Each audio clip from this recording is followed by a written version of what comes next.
Hello, and welcome once again to North Central Cinema. I'm your host, Joseph W. Smith III. Call me Joe, please. Today, and perhaps the next couple of sessions, I'd like to talk about movies about women. Now, how I came to this was, I have a review of a recent online documentary called What is a Woman? And I guess it's somewhat controversial because a couple of the local publications that I write for didn't want to run it. So North Central Cinema and North Central PA are being a little bit cutting edge with this. And I knew I didn't want the whole session on that, so I put in a couple of other films about women, one that's in theaters now, and then maybe one older one as well.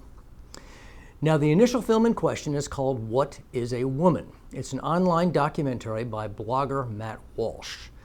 Walsh is fairly well known. He's made quite a name for himself because he's extremely conservative and thus has generated a lot of hate mail and even some death threats. He recently joined Ben Shapiro's website, Daily Wire, which according to Wikipedia is the second most popular publication on Facebook. Now, what Walsh did was, in the wake of the Supreme Court hearings where they asked Jackson, what's a woman? And she said, I'm not a biologist. He simply went around and asked this question to quite a wide variety of people. And I have to read this to you because it's such a long list here. He talked to a pediatrician, a psychologist, a surgeon, a professor, a transgender man, a couple of authors, more than one teacher, a gender-affirming therapist, an aging blue-collar shop owner, some protesters, high school and college athletes, and a Canadian father who had been thrown in jail for trying to prevent his 13-year-old daughter from getting court-ordered cross-sex hormones. Now, with a few exceptions, when Walsh asks these questions, especially of academics, he gets an answer like this: a woman is someone who identifies as a woman, or a woman is anyone who identifies as a woman.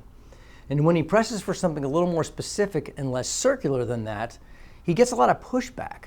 One college prof, and Walsh said, look, I'm just trying to get at the truth. And the college prof said to him, well, that statement sounds transphobic, condescending, and rude. So you can see that things got a little hot during the questioning that Walsh did here. I will say I enjoyed the documentary. It's provocative. It's a little short on facts. It sometimes feels almost as subjective as some of the people that Walsh was interviewing, especially at the end when Walsh finally gets an answer to this question from his wife. And like much of the movie, it's comical, but I don't think it serves its purposes very well. One of the few times in the film when there are some heavy facts come from his interviews with a man named Scott Nugent, who had started life as a man, transitioned to a woman, and then came back because he regretted it. Nugent spends most of his interview with tears in his eyes, begging people not to push adolescents too hard into surgery or hormone treatment. So those are very poignant. But as you can see, this is a fairly controversial film, and your reaction to it is probably going to be governed by how you feel on the issue. What is a woman? I also wanted to review a brand new movie that is now in theaters, and indeed I believe it is still playing.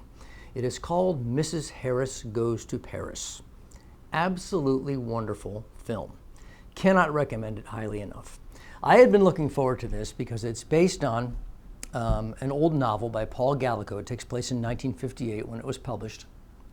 Gallico is probably best known for his very short book called The Snow Goose, although he also wrote the novel basis for the Poseidon Adventure. The story is about, it takes place in the 50s in Great Britain, and it's about an aging charwoman. She's maybe about 65 or 70, and she's been a cleaner all her life. And one of her clients owns a Dior dress, and when she sees it, she falls head over heels in love with it and says to herself, I have to have something like this, even though it's probably going to cost her a year or two's salary. So she scrimps and saves and has a couple of windfalls and gets enough money and flies off to Paris to purchase this dress. Having no hesitation, she just throws herself into this lofty world of Paris fashion and money and snobbery. She's got a load of common sense. She won't take no for an answer. She always speaks her mind. She just charges right in there in this frumpy dress and these frumpy shoes and with her hair all askew and her makeup not put on very well. And in the course of this, she changes the lives of almost everyone she meets in France, including herself. Chief among this movie's merits are the actress Leslie Manville, who plays Mrs. Harris. You've probably seen her but don't know her name. She's done a lot of great stuff, and she is absolutely wonderful here. I'm all in favor for movies that employ aging actresses and that we don't tell them your career is over just because you're 49 or even 55. She ought to get an Oscar nomination for this performance. The other triumph here is that they've changed Gallico's ending. It's generally very faithful to the book. The book has a satisfying but somewhat downbeat ending, and the quartet of screenwriters made it happier by bringing in a very quiet plot strand. It's easy to ignore this plot strand, and so this happy ending sort of comes as a surprise. That's still in theaters. Mrs. Harris Goes to Paris, and I can recommend that very warmly. And then I wanted to include one other older film, perhaps a sort of classic or something like that. So I chose one from my Best Movies You Never Saw book of Under the Radar films, and we'll be using this in the future for some other films about strong women. I chose one from 1966 called A Big Hand for the Little Lady. It is simultaneously a Western and a poker movie. And as such, it is probably one of the 2 or 3 best poker movies ever made. I can't say too much about the plot because it's a rather short film. I think it's only about 80 minutes. But it's about a family traveling across the West, and the father is a recovering gambling addict. And while his wife is off running an errand, he gets himself involved in this super high stakes poker game with the 5 richest men in the territory. And he winds up staking the family's entire $4,000 fortune because he's got a really good hand. Problem is, the rules state that if you can't keep up with the bidding, you have to quit the game. And they bid him right out of the game when the pot gets to something like $25,000.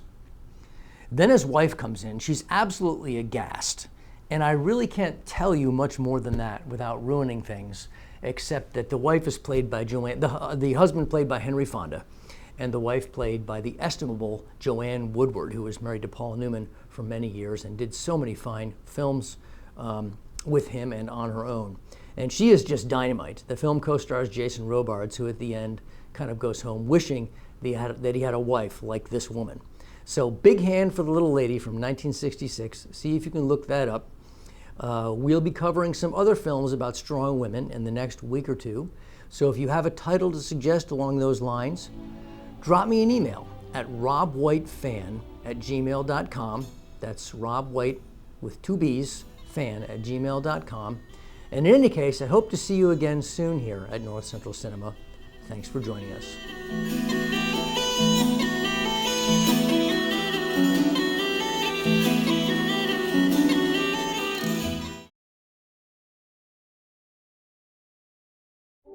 At UPMC, we're pioneering new ways to treat cancer, and we're working to prevent it. We're advancing new technology to look more closely at disease and helping you breathe easier. We perform the world's first heart-liver transplant, and we're experts at keeping your heart beating strong. We're a global team of more than 90,000, advancing care everywhere and delivering it closer to you. UPMC, life-changing medicine.